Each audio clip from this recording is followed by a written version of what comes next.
ಅಪ್ಪು ಅಂದ ತಕ್ಷಣ ಸುಮಾರು ಅಭಿಮಾನಿಗಳ ಕಣ್ಣಿಗೆ ಕತ್ಲು ಬರುತ್ತೆ. ಯಾಕಂದ್ರೆ ಪ್ರತಿ ತಾಯಿಗೂ ಇಂಥ ಒಬ್ಬ ಮಗ ಇರಬೇಕು ಅನ್ನೋ ಭಾವನೆ ಮೂಡಿಸುವ ಮಗ ಅಪ್ಪು.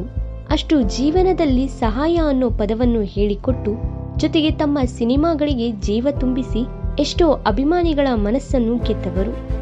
ಇಂಥ ವ್ಯಕ್ತಿ ನಮ್ಮ ಜೊತೆ ಇಲ್ಲ ಅಂದ್ರೆ ಯಾರಿಗಾದ್ರೂ ಸಂಕಟ ಆಗೋದು ಸಹಜ ಅಲ್ವೇ?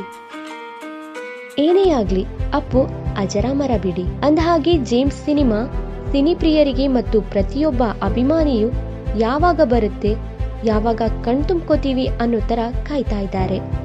ಆದ್ರೆ ಅಪ್ಪು ಸಿನಿಮಾ ಇದೇ ಕೊನೆ ಅನ್ನೋದು ಗೊತ್ತಾದ್ಮೇಲಂತೂ ಏನೋ ಒಂಥರ ಭಯ, ಆದ್ರೂ ಅಮೃತ ಕುಡಿದಷ್ಟು ಸಂತಸದ ಸುದ್ದಿ. ಫಸ್ಟ್ ಲುಕ್ ಅಲ್ಲಿ ಅಪ್ಪು ಅವರನ್ನ ನೋಡಿ ತುಂಬಾನೇ ಖುಷಿ ಆಯ್ತು. ಅದರಲ್ಲಿ ಅವರನ್ನು ಯೋಧ ಕಾಸ್ಟ್ಯೂಮ್ ಅಲ್ಲಂತೂ ನೋಡಿ ಇನ್ನೂ ಅದರ ಮೇಲೆ ಕುತೂಹಲ ಜಾಸ್ತಿ ಆಗ್ತಾ ಇದೆ. ಅಂದಹಾಗೆ ಈ ಚಿತ್ರ ಪ್ಯಾನ್ ಇಂಡಿಯಾ ಸಿನಿಮಾ ಆಗಿ ಮಾಡ್ತಿರೋದು ಇನ್ನು ದೊಡ್ಡ ಮಟ್ಟದ ಸಾಹಸ. ನಿರ್ದೇಶಕರಲ್ಲಿ ಒಂದು ಕಳಕಳಿ, ದಯವಿಟ್ಟು ಅವಸರ ಮಾಡದೆ ಎಲ್ಲಾ ಕೆಲಸಗಳು ತುಂಬಾ ನೀಟಾಗಿ ಆದ್ಮೇಲೆನೆ ಈ ಸಿನಿಮಾ ಬಿಡಿ. ಯಾಕಂದ್ರೆ ದೊಡ್ಡ ಮಟ್ಟದಲ್ಲಿ ನಮ್ಮ ಅಪ್ಪು ಸಿನಿಮಾ ಹೆಸರು ಮಾಡಬೇಕು, ಹಾಗೆ ಅಪ್ಪು ನಮ್ಮ ಕಣ್ಮುಂದೆ ಇದ್ದಾರೆ ಅನ್ನೋ ಭಾವನೆ ಎಲ್ಲರಲ್ಲೂ ಮೂಡಬೇಕು. ಪೋಸ್ಟರ್ ನೋಡಿ ನಂಗಂತೂ ತುಂಬಾನೇ ಖುಷಿ ಆಯ್ತು.